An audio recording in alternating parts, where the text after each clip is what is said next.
2018-19 সালে 17 জন teacher transfer করা হয়েছে একসাথে।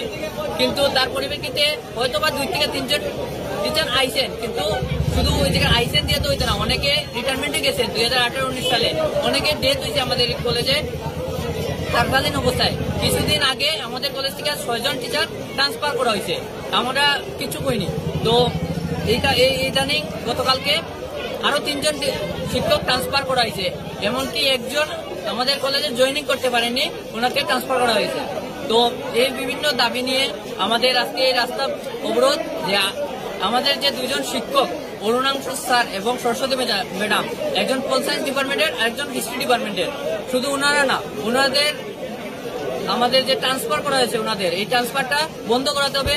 পাশাপাশি আমাদের এই কলেজে আরো শিক্ষক নিয়োগ করতে হবে। আমাদের এখনই মূল দাবি যে ওনাদের ট্রান্সফারটা বন্ধ করাতে হবে। আমাদের স্যার, ডাইরেক্টর স্যারের সাথে কথা বলেছেন, যে উনি বলেছেন 1 মাসের মধ্যে, ডাইরেক্টর স্যার বলেছেন 1 মাসের মধ্যে ওনাদের আবার আমাদের এই কলেজে দেওয়া হবে।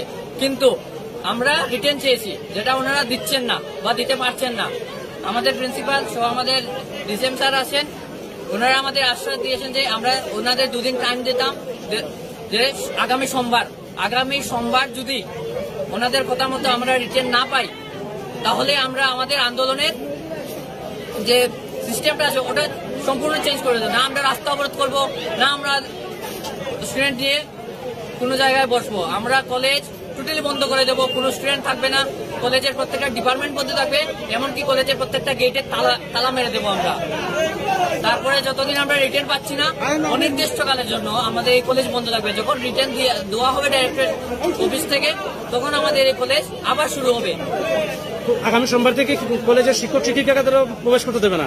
শিক্ষক শিক্ষিকা থেকে স্টুডেন্ট সবাই, আমাদের স্টুডেন্টের একটাই, কোনো শিক্ষক আসতে পারবে না, কলেজের সম্পূর্ণ ক্লাস বন্ধ থাকবে, আমাদের কলেজের প্রত্যেকটা গেট বন্ধ থাকবে। আমরা স্টুডেন্টরা প্রত্যেকটা গেট আমরা তালা মেরে আমাদের কাছে চাবি রাখবো। এই বিষয়ে আরেকটা ব্যাপারে, 2018 সালের পরে তো আরো শিক্ষক শিক্ষিকা বদলি হয়েছিল, তখন কেন তোমরা এই আন্দোলনটা করনি?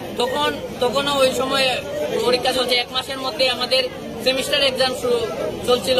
ওই সেমিস্টার এক্সামের আগেই ঠিক 15 কি 20 দিন আগে 6 জন টিচার ট্রান্সফার করা হয়েছে, ওনাদেরও রিলিজ খুব তাড়াতাড়ি হয়ে গেছে, যা আমাদের আন্দোলন করার আগেই আমাদের রিলিজ হয়ে গেছে। পাশাপাশি আমাদের এক্সামও ছিল, সেমিস্টার এক্সাম, স্টুডেন্টের অনেক প্রবলেম ছিল, তাই আমাদের আন্দোলন করা হয়নি।